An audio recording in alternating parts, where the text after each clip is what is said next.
we are here panew site patiri kumuvha hatisati tapedza iri kumuvha but progress yekumuvha is almost 90%. However, semusha munyowani we still have challenges. Tine ma-issues achiri ngori outstanding, issues to do with water, mapwenzi edu mashoma, issues to do with ablution facilities. Tichingori ne-toilet 1 isati yakushanda, haisati yakushanda, so vanhu vari kungonetseka kuti vodini. Also another challenge ndeyekuti our roads are not very wide, ari narrow. Hatina provision yecar park, saka tinofunga kuti tikawandirwa pekuti mota kunyanya dzevanhu dzemaoperators dziwane pekudini dzikawana pekupaka, zvinosiya room for maclients kuti azokwanisa kunavigata through maroads acho atiri kuti ari narrow. Also main entrance pedapo I don't know kuti pangada kuitwa sei, because high risk area in terms of traffic iripo kupinda nekubuda, because tingori ne-one controlled area, ndo pekupinda napo ndo pekubuda napo. But going forward we expect kuti machallenges vakangoatendwa, yeah, it's proving to be a better setting kudarika kwatanga tiri, though kutama chiri chinhu chinodini, chiri chinonetsa.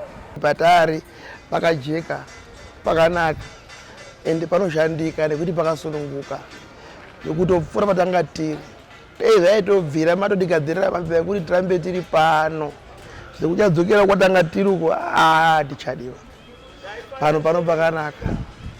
Ndinotenda hangu nechido chakaita mukuru wenyika nevaimwe vese vehurumende kuti isapa nzvimbo yakajeka. Inini ndane wiki ndiri munomu, saka ndine wiki ndiri munomu ndiro zvecarpentry. Chiri kunyanya kutirwadza magetsi ndo pasina, because izvi kuti tigadzire kana wardrobe kana chii zvese kana zvekudini zvinoshanda magetsi ndo zvinhu zviri kunyanya kutirwadza izvezvi. Nemvura hamuna kana mvura aba yekuti tirikudzasuko akutoona kana tambo dzaidze magetsi pakana raini yacho asati raiswapo, ndo zvinhu ndonga zviri kurwadza. Zvimwe zvacho zvese zvinori right, naye magetsi endo yakanyanya kutibata. Also looking forward kuti maybe council ikazoatenda ku-drainage taakuzopinda mu-rain season, drainage rinenge risanasataswa zvakadini zvakanaka.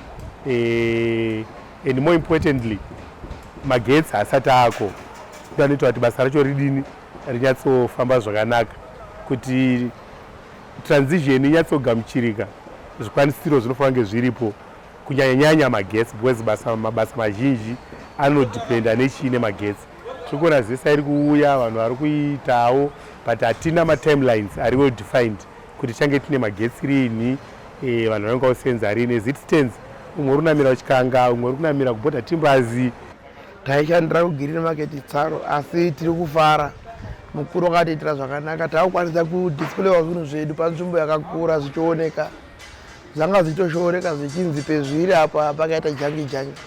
Saka tinototenda mukuru wenyika akaisa chirongwa chake chekusimudzira vanhu vanoshanda.